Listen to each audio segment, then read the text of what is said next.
திமுகவின் அயலக அணி நிர்வாகியாக இருந்தபோது பல ஆயிரம் கோடி ரூபாய் மதிப்புள்ள போதைப் பொருட்களை கடத்திய விவகாரத்தில் கைது செய்யப்பட்ட ஜாஃபர் சாதிக்கிடம் கிடுக்குப்பிடி விசாரணை மேற்கொண்டு வருகிறது அமலாக்கத்துறை.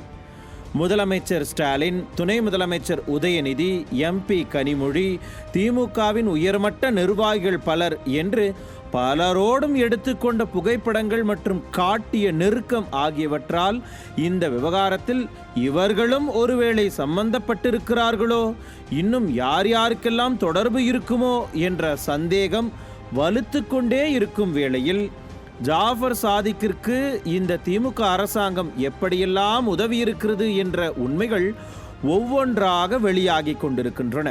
ஜாஃபர் சாதிக்கின் நிறுவனமான கோயலன்ஸ் வெஞ்சர்ஸ் என்ற நிறுவனம் தமிழ்நாட்டு பாடநூல் கழகத்தின் ஒப்பந்த நிறுவனமான ஸ்ரீ அப்பு டைரக்ட் என்ற நிறுவனத்தோடு ஒப்பந்தம் செய்து பொருட்கள் வழங்கியுள்ளதை அமலாக்கத்துறை தற்போது கண்டறிந்திருக்கிறது. அதாவது போதைப்பொருள் விற்பனை மூலம் கிடைத்த பணத்தை 2022-23 காலகட்டத்தில் தன்னுடைய கோயலன்ஸ் வெஞ்சர்ஸ் நிறுவனத்தில் ஜாஃபர் சாதிக் முதலீடு செய்திருப்பதும் அமலாக்கத்துறை விசாரணையில் தெரிய வந்திருக்கிறது. இதே காலகட்டத்தில் தான் ஸ்ரீ அப்பு டைரக்ட் என்ற நிறுவனம் தமிழ்நாட்டு பாடநூல் கழகத்தோடு ஒப்பந்தம் செய்திருந்ததும் குறிப்பிடத்தக்கது.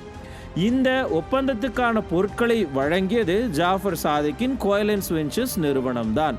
திமுகவின் அயலகணி நிர்வாகியாக இருந்த ஜாஃபர் சாதிக் போதைப்பொருள் விற்பனை மூலம் கிடைத்த கருப்பு பணத்தை வெள்ளைப்பணமாக்குவதற்கு தமிழ்நாட்டு பாடநூல் கழகம் மறைமுகமாக உதவி செய்திருக்கிறதோ என்ற கோணத்தில் தற்போது அமலாக்கத்துறை தன்னுடைய விசாரணையை முடுக்கி இருக்கிறது.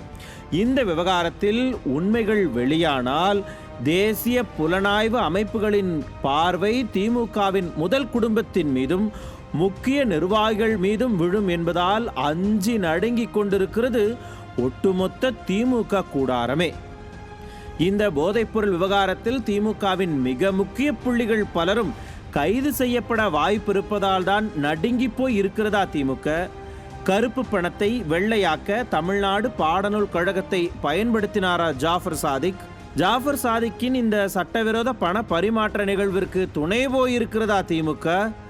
ஆக மொத்தத்தில் போதைப்பொருள் விவகாரத்தில் அடுத்தடுத்து வீழப் போகின்றன திமுகவின் பல விக்கெட்டுகள் என்பது மட்டும் தற்போது தெள்ளத் தெளிவாக தெரிகிறது.